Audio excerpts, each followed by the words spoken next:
A literatura pode ensinar e aperfeiçoar o direito e até humanizá-lo. Qual é a relação entre um e outro? A objetividade de um pode conviver com a subjetividade da outra?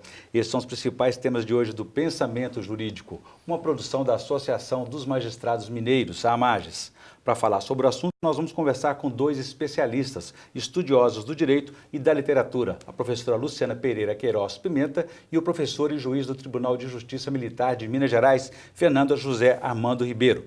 No primeiro e segundo blocos, vou conversar com o juiz Fernando Armando, do Tribunal de Justiça Militar de Minas Gerais. Já no terceiro bloco, com a professora Luciana Pimenta. Teremos ainda os quadros Pensamento Universitário, que hoje teremos a participação dos estudantes da Faculdade de Direito, Dom Helder Câmara, e também o quadro Pensamento Literário com indicações de leitura para os nossos telespectadores. Doutor Fernando, obrigado pela participação aqui no nosso programa mais uma vez. Eu que agradeço, Orion. Um prazer estar aqui. Muito bem. Ele é doutor em Direito pela UFMG, pós-graduado pela Universidade da Califórnia, em Berkeley, nos Estados Unidos, é professor adjunto da PUC Minas e colaborador da Faculdade de Direito Milton Campos. É também presidente da Academia Mineira de Direito Militar.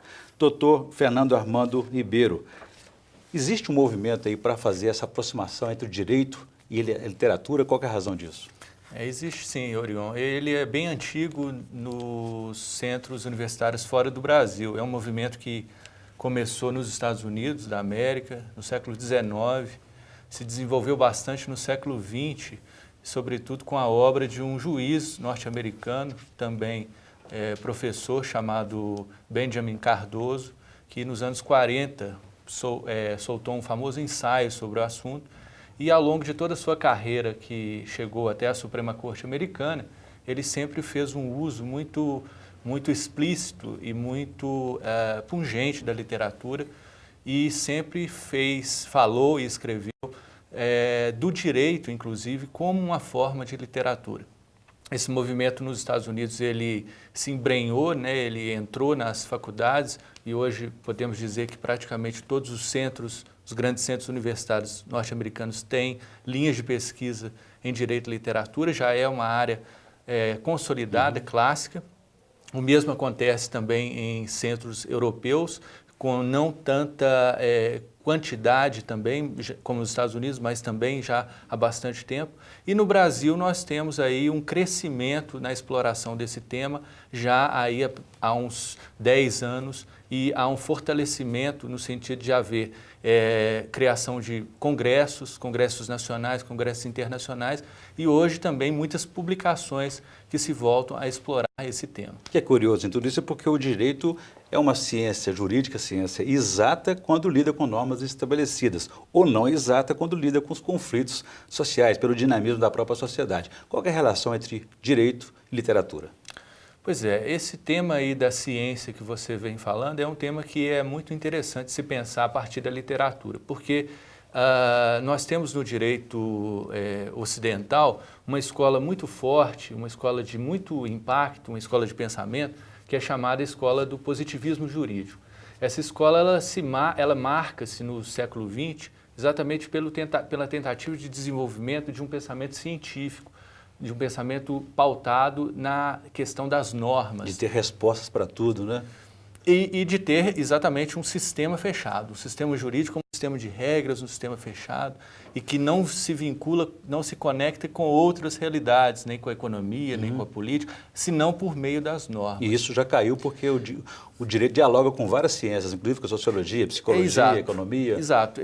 O direito e literatura é mais um movimento que tenta, de certa forma, diminuir o impacto desse fechamento, digamos assim, do direito em um sistema simplesmente normativo. E eu acredito que ele, inclusive, ele tem uma contribuição, às vezes, mais forte nesse sentido do que outros movimentos, que também existem, né? Direito e economia, por exemplo, né? E a própria penetração do direito pela psicanálise, etc. Mas o direito e literatura, ele traz uma contribuição que eu acho que é muito interessante, porque ele permite nós pensarmos sempre a dinâmica do direito vinculada à concretude de fatos particulares. Vale dizer, a literatura nos traz sempre narrativas de elementos que são, ainda que abstratos, que são elementos que revelam particularidades, digamos, históricas. O senhor pode dar um exemplo dessa situação? Sim, claro. Se nós pensarmos Se nós pensarmos a realidade, por exemplo, da Hora da Estrela, né, o livro de Clarice Lispector, nós vamos perceber que ali existe toda uma narrativa que é construída a partir da percepção que um determinado indivíduo teve, num determinado momento em que ele olha, cruzando uma esquina, para o rosto daquela cidadã de Macabeia e dali deduz uma série de acontecimentos que formam a sua história. Então, a história daquela mulher é uma história de uma nordestina, sim, mas de uma nordestina que é fragilizada por várias situações físicas, emocionais, de encontros e desencontros que ela tem ao longo de sua vida. E a leitura do livro nos permite verificar essas particularidades de uma forma muito densa. Nós, de fato, nos colocamos como se fôssemos amigos, ou como se fôssemos companheiros ou testemunhas dessa vivência particular de Clarice. E isso é algo que no direito é enriquecedor. Por quê? Porque nos tira da visualização da dimensão das normativa apenas de um ponto de vista abstrato. Ou seja, já nos traz para um ponto de vista do concreto. Uma decisão judicial ela pode levar em conta um contexto regional, um contexto social, político, apesar da norma estabelecida. Como que isso pode influenciar a decisão de um juiz? Gostaria que o senhor falasse sobre esse assunto, mas no próximo bloco a gente volta em instantes.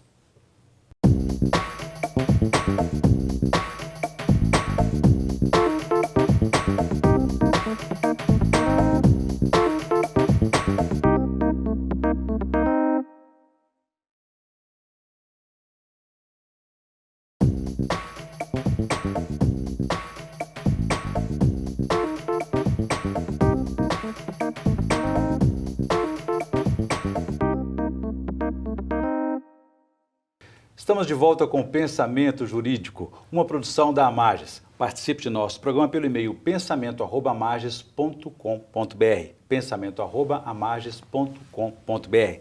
Hoje estamos discutindo a relação entre direito e literatura. Nosso entrevistado é o professor da PUC de Hermenêutica Jurídica e juiz do Tribunal de Justiça Militar de Minas Gerais, Fernando Armando Ribeiro.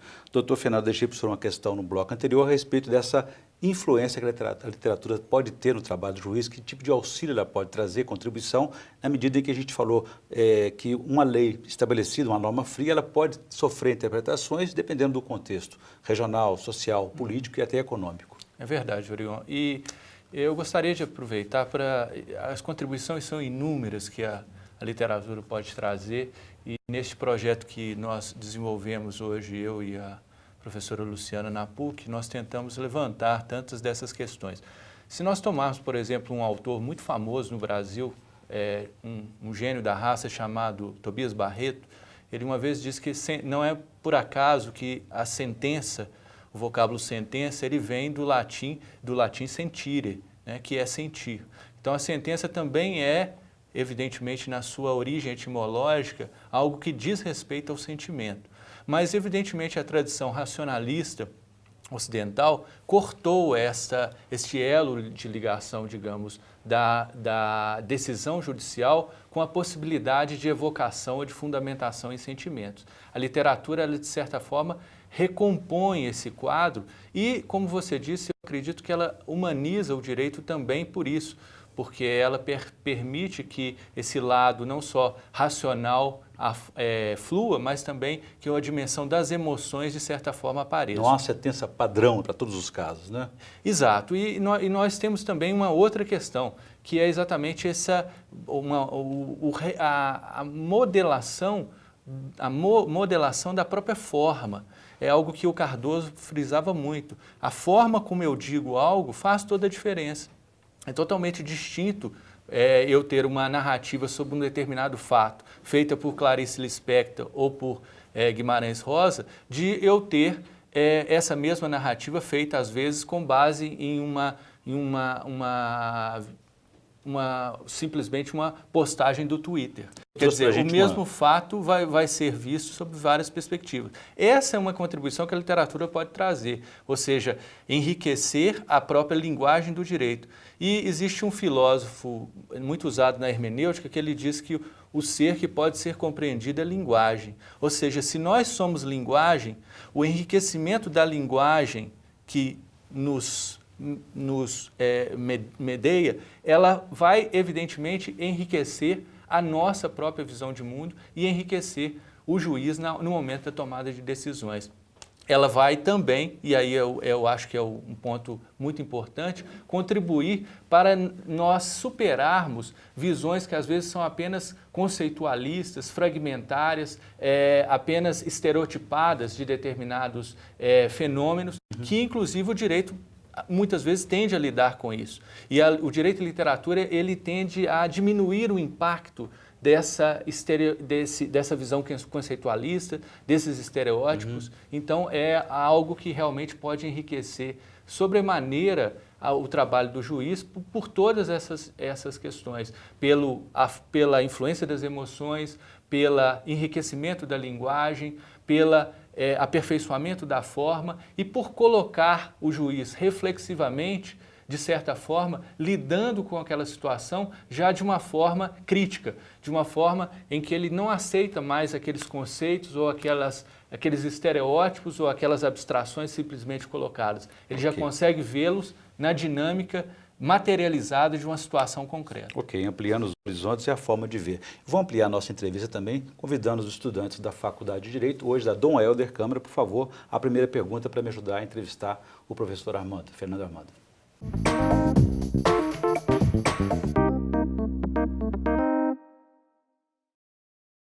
É possível identificar quais obras literárias já auxiliaram os magistrados em suas fundamentações?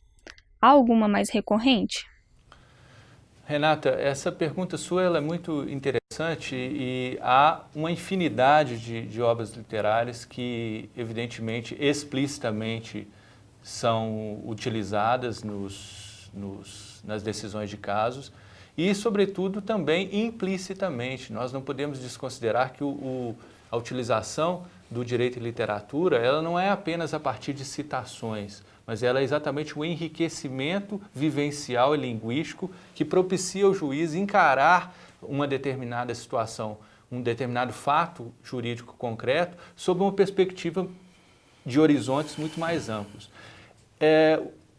Explicitamente, nós temos tido vários julgados no Brasil que têm utilizado da literatura. Nós tivemos o famoso caso do julgamento do casamento de homoafetivos pelo Supremo, em que os ministros supremos usaram, todos eles, muitas citações literárias. A ministra Carmen Lúcia Antunes Rocha, por exemplo, que é até nossa professora também na PUC, utilizou-se em vários momentos do seu voto de Guimarães Rosa, exatamente para tentar mostrar ali a importância do afeto, a importância do amor. Ela cita uma famosa passagem que ele vai dizer: esse momento, o momento do amor, é aquilo que constitui as nossas horas verdadeiras.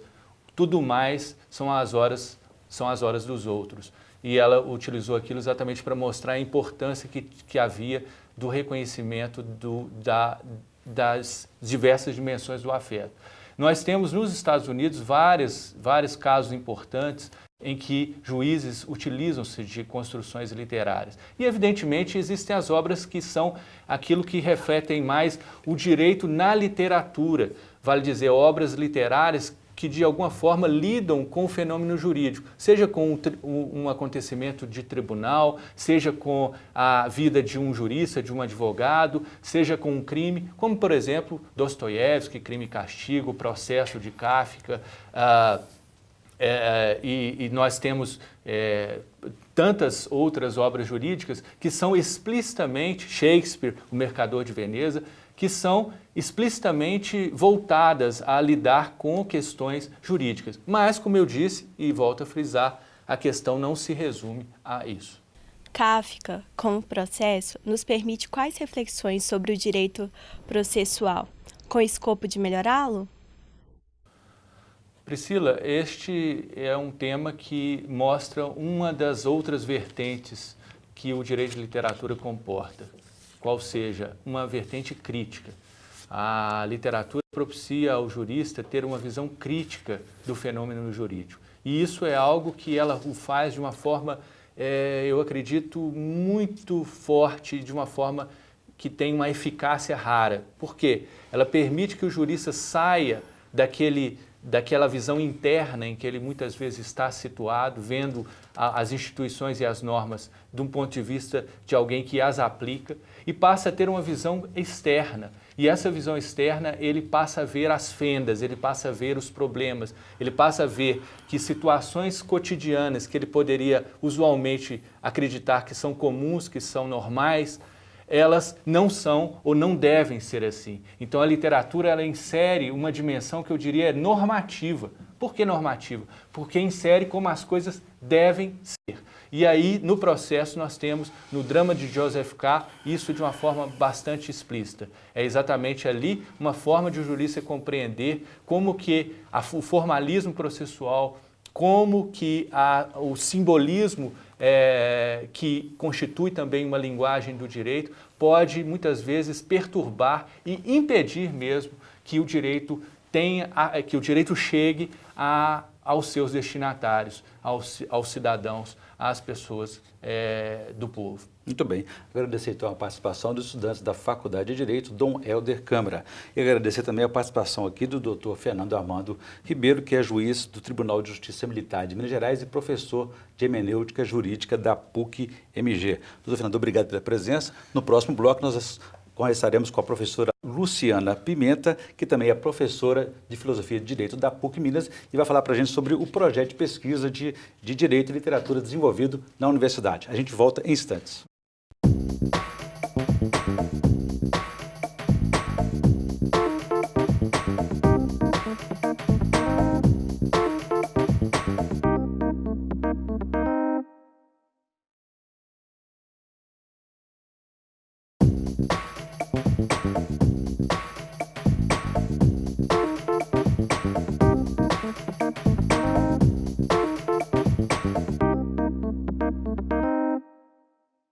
Estamos de volta com o Pensamento Jurídico, uma produção da Amages. Hoje estamos discutindo a relação entre direito e literatura. A entrevistada do nosso bloco, desse terceiro bloco, é a professora Luciana Pereira Queiroz Pimenta, que é professora de Filosofia do Direito e Hermenêutica e Argumentação Jurídica da PUC Minas, Introdução ao Estudo do Direito, além de lecionar disciplina de Teoria do Direito no curso de pós-graduação em Direito Processual do Instituto de Educação Continuada, o IEC da PUC Minas. É também mestre em Filosofia Social e Política pela UFMG e doutora em Direito Processual Civil pela PUC Minas. Doutora Luciana, obrigado pela presença, é um prazer recebê-la aqui no Pensamento Jurídico. Eu que agradeço, Arão. Nós agradecemos também, no primeiro e segundo bloco, conversamos com o professor e juiz do Tribunal de Justiça Militar de Minas Gerais, Fernando Armando Ribeiro, sobre essa relação entre direito e literatura, e a senhora faz parte desse projeto de pesquisa de direito que pretende trabalhar o direito e literatura na universidade. Como é que é isso? Sim, na verdade a gente tem tentado trazer para a PUC Minas uma prática que já vem sendo implementada em outras universidades do país. A Universidade Federal de Santa Catarina é um grande exemplo disso, e fora do país, nos Estados Unidos principalmente, e na Europa, a gente já tem essa realidade bem concretizada. Então a gente quer ampliar na PUC Minas essa aproximação entre direito e literatura, de maneira a gente a conseguir aos poucos mexer na maneira como o discurso jurídico é pensado, é trabalhado, tanto no plano teorético quanto no plano prático. E a partir de onde e de que será feita essa aproximação? Na verdade, a gente está com um grupo de pesquisa registrado no CNPq, mas a gente vem trabalhando práticas de seminários junto com a graduação, de maneira que a cada semestre a gente elege uma grande obra da literatura universal, a gente divulga essa obra para que os alunos possam lê-la, e de maneira a fazer um trabalho, explorar aí os aspectos hermenêuticos, e essa aproximação mesmo entre o direito e a literatura. A gente trabalha tanto a questão do ponto de vista discursivo, a questão linguística, literária e jurídica, que há aí uma distância que a gente quer diminuir, digamos assim, e a gente trabalha as questões temáticas mesmo, Tem obras que são, de maneira muito evidente, um aporte muito grande para a reflexão das grandes questões jurídicas. Qual o tamanho desse distanciamento? Porque a literatura, a gente dá a impressão que é algo oposto àquela aridez jurídica, E a gente fica sempre preocupado com o discurso juridiquês para que seja uma linguagem mais compreendida pelas pessoas e pelas partes do processo, Bom, o tamanho dessa distância, ele pode ser medido de duas maneiras. Ou pelo pelo não reconhecimento da existência dessa aproximação. Nós ainda temos juristas que pensam assim, que o direito não devesse se aproximar da literatura, ou por aqueles que tratam essa relação como uma relação de fronteira, na verdade uma relação fronteiriça. E quando a gente pensa em direito e literatura, a gente está pensando em boa medida o esforço, inclusive, para desconstruir fronteiras, para a gente de fato aproximar esses dois campos, digamos assim, essas duas instituições. A gente tem um filósofo do século XX, o Derrida, que define a literatura como uma instituição. Então, assim como o direito o é para nós, mas instituições distintas, porque a literatura acaba se valendo da prerrogativa de tudo poder dizer. E o discurso jurídico é um discurso mais engessado, um discurso mais demarcado, um discurso mais fechado. Então, talvez a grande contribuição que a literatura possa nos dar é exatamente pensar questões a partir de um tudo poder dizer que o direito não se permite. Então, o direito acaba, talvez, se favorecendo mais disso exatamente no seu concreto, quando a gente precisa construir decisões para casos concretos, podendo, de fato, fazer uma inserção aí num discurso que, em abstrato, é muito rígido, mas que, em concreto, cabe uma adequação, uma modelação que possa, de fato, atender as demandas de cada questão, de cada caso concreto. Além, assim, da humanização e do aprimoramento que a literatura pode promover no direito, é possível também ensinar o direito por meio da literatura? Sim, essa é uma possibilidade, digamos assim, fazer da aproximação entre direito e literatura uma espécie de ferramenta metodológica e pedagógica é uma possibilidade, mas a gente não quer ver na aproximação entre direito e literatura tão somente isso. A gente pode facilitar para o aluno, por exemplo, uma discussão sobre crime, a partir de crime e castigo, como o professor Fernando colocou.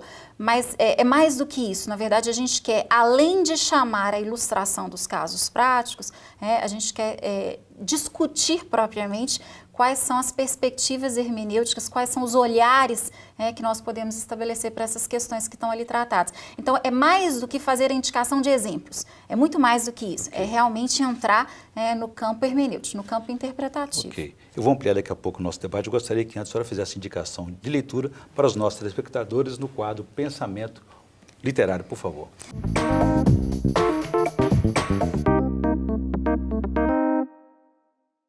Sim, eu vou fazer duas indicações, basicamente. Uma foi até rapidamente mencionada no quadro anterior, com o professor Fernando, O Processo, do Kafka. Eu penso que é uma obra que todo aluno e todo professor e todo profissional de direito deva procurar conhecer. É uma obra do Kafka, um escritor tcheco, escrita no início do século, basicamente aí em meados da Primeira Guerra Mundial. Ele abandonou a escritura do texto.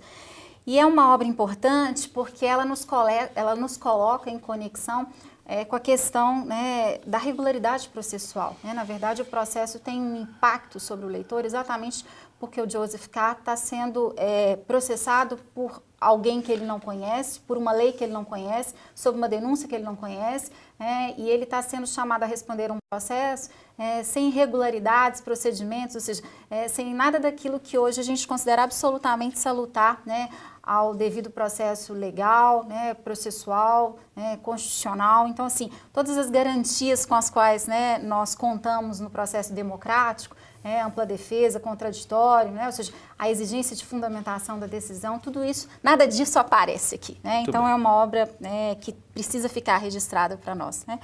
E eu queria indicar o ensaio sobre a cegueira do Saramago, o José Saramago, que é um escritor português, vencedor do Nobel de Literatura, e é uma obra que nos coloca em contato com uma questão muito importante. No ensaio sobre a cegueira, de repente toda a população se vê acometida do que a gente chama de uma cegueira branca. Todos estão cegos do dia para a noite. E o que eu penso que há de importante aqui? O Saramago já cuidou de fazer uma aproximação com essa questão da visão em outras obras, inclusive com uma perspectiva assim, meio platônica, de recuperar essa ideia do ver. O ver, a visão é um sentido muito importante no Ocidente. Nós creditamos muita confiança à visão. E, de repente, eu fico pensando que o ensaio sobre a cegueira ele pode ganhar importância exatamente para a gente revisitar como ver o mundo a partir de outros sentidos, a partir de outras possibilidades. Eu acho que o que nos toca é isso, porque o direito e literatura é um convite também a ver o direito a partir de uma diferenciação no olhar ocidental, um olhar que historicamente está consagrado. Okay. Muito bem, infelizmente nosso tempo chegou ao fim, professora. Muito obrigado pela entrevista, foi um prazer recebê-la aqui. Sabemos que o direito e literatura, realmente a gente abre uma porta para uma nova visão, um novo modo de ver, tanto o direito como a própria literatura. Obrigado pela entrevista. Eu é que agradeço. Bom, nós ficamos por aqui, obrigado. Nós ficamos por aqui. Se você quiser participar, escreva para pensamento@amarges.com.br, pensamento@amarges.com.br. Obrigado e até a próxima.